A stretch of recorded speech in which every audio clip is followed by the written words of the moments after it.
আমি মাইক ব্যবহার করি না, আমি হ্যান্ড মাইক ব্যবহার করি। আমি স্টেজ বলতে একটা চেয়ার ছিল দুটা, আর দুপাশে আমার জন্য একটা চেয়ার, দুপাশে দুটো চেয়ার ছিল, আর সব সামনে প্লাস্টিকের চেয়ারে মানুষ বসা ছিল, দাঁড়ানো ছিল। এর মধ্যে যখন ম্যাজিস্ট্রেট সাহেব আসে, তিনি এসে পুলিশ নিয়ে প্রথমে ভেতরে ঢোকেন, উঠানের ভেতরে আসে। আসার পরে আমি দেখতে পাচ্ছিলাম আমার লোকজনও তাকাচ্ছিল, মানে আমার যারা ভোটার তারাও তাকাচ্ছিল। একদম স্টেজের উপর উঠে আসে, আমার একটা চেয়ার ওই মঞ্চে আমি দাঁড়ানো, ওখানে উঠে আসে। তো আমি এই পর্যায়ে বক্তব্য শর্টকাট করি, আমি নেমে যাই এবং আমি ওনাকে বিনয়ের সাথে জিজ্ঞেস করেছি আমার কোন আচরণ বিধিটা লঙ্ঘন হয়েছে। উনি আমাকে বলতে পারছিলেন না। একটা পর্যায়ে আমি উত্তেজিত হয়ে বলি, সবাই প্রচারণা করছে, আপনাদেরকে বৃদ্ধাঙ্গুলি দেখাচ্ছে। কিভাবে বলি? এই যে বৃদ্ধাঙ্গুলির কথাটা বললাম, এই কথাটা কোথা থেকে আসলো? এই কথাটা তো হঠাৎ আসে নাই। এই কথাটা এসছে এই ছবিটা থেকে। তো দেখেন, এটা উপজেলা, আশুগঞ্জ উপজেলা বিএনপি সাধারণ সম্পাদক, তিনি বলছেন যে রিটার্নিং অফিসারের কাছে রুমিন ফারহানার দেয়া অভিযোগকে বৃদ্ধাঙ্গুলি দেখালেন উপজেলা বিএনপি সাধারণ সম্পাদক হাবিবুর রহমান। এটা ব্রাহ্মণবাড়িয়া নিউজে বড় করে গেছে। আমি সেটা ওনাকে দেখেছি যে মানুষ অন্য প্রার্থীর কর্মীরা এভাবে আপনাদেরকে বৃদ্ধাঙ্গুলি দেখায়, আপনারা কিছু করতে পারেন না, এটাই আমি বলেছি। আমি কাউকে বৃদ্ধাঙ্গুলি দেখাই নাই। অর্থাৎ চিন্তা করে দেখুন, সরকারি চিঠি, দুটো চিঠি আপনাদেরকে আমি পড়ে শোনালাম, দুটোতে দাবি করা হচ্ছে আমি বৃদ্ধাঙ্গুলি দেখিয়েছি। এটা সর্ব এবং মিথ্যা। আমি ম্যাজিস্ট্রেটকে বলেছি যে অন্য প্রার্থীর কর্মী সমর্থকরা এই যে বৃদ্ধাঙ্গুলি দেখায়।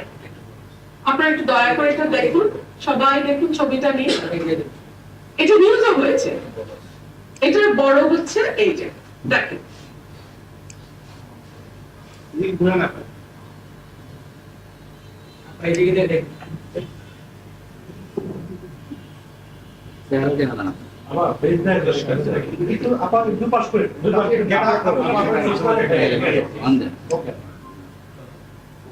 ঠিক আছে, ওকে। তাহলে বৃদ্ধাঙ্গুলির ব্যাপারটা আমি ক্লিয়ার করতে পারলাম, তাই না? 17 তারিখ আমার এই ঘটনার পরে আমাকে 40,000 টাকা জরিমানা করেছে, আপনারা শুনলেন, চিঠিতে লেখা আছে, তাই না? এর আগে আমাকে 5,000 টাকা জরিমানা করেছে। আচ্ছা, 40,000 টাকা ওই দিন জরিমানা করলো, তাহলে তো আমার অপরাধের শাস্তি হলো 40,000 টাকা জরিমানা।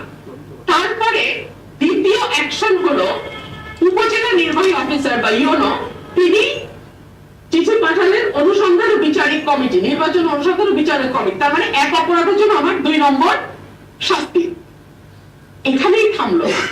3 নম্বর শাস্তি হিসেবে রিটার্নিং কর্মকর্তা বা ডিসি, উনি আবার আমাকে একটা নোটিশ পাঠালেন। আমি এখনো সেই নোটিশ পাই নাই, সামাজিক যোগাযোগ মাধ্যমে দেখেছি।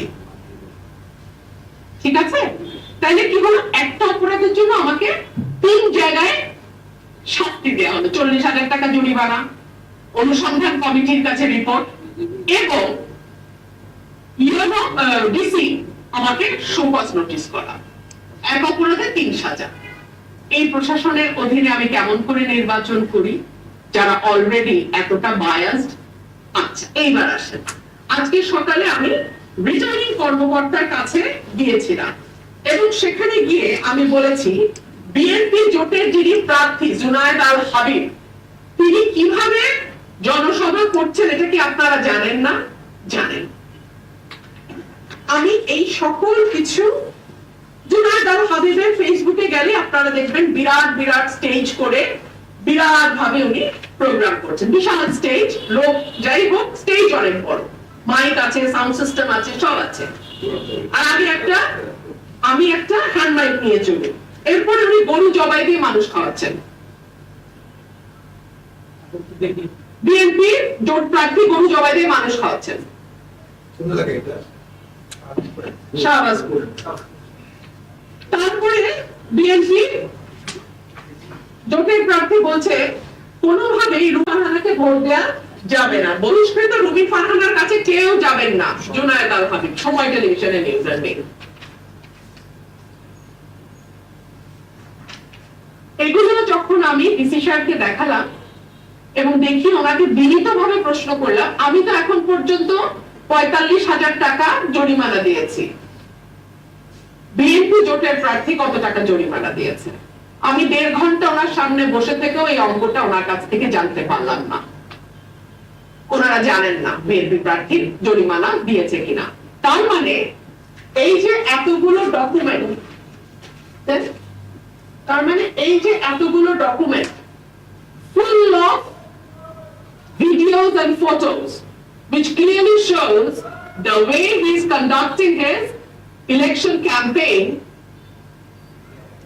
এক টাকাও তাকে জরিমানা দিতে হয়নি বলে আমি ধরে নেব, তাই না? আপনারা আমাকে বলেন তাহলে ইলেকশনের লেভেল প্লেইং ফিল্ডটা কোথায় আছে? এই ডিসি, এই ইউনোর অধীনে আমি কি বিচার পাবো? এই প্রশ্ন আমি আজকে আপনাদের কাছে রাখছি। সে নির্বাচনের যে সার্বিক পরিস্থিতি আমি দেখছি, প্রশাসন যদি 18 সালের মতো কাজ করে, এই নির্বাচন সুষ্ঠু হবার কোনো কারণ নাই।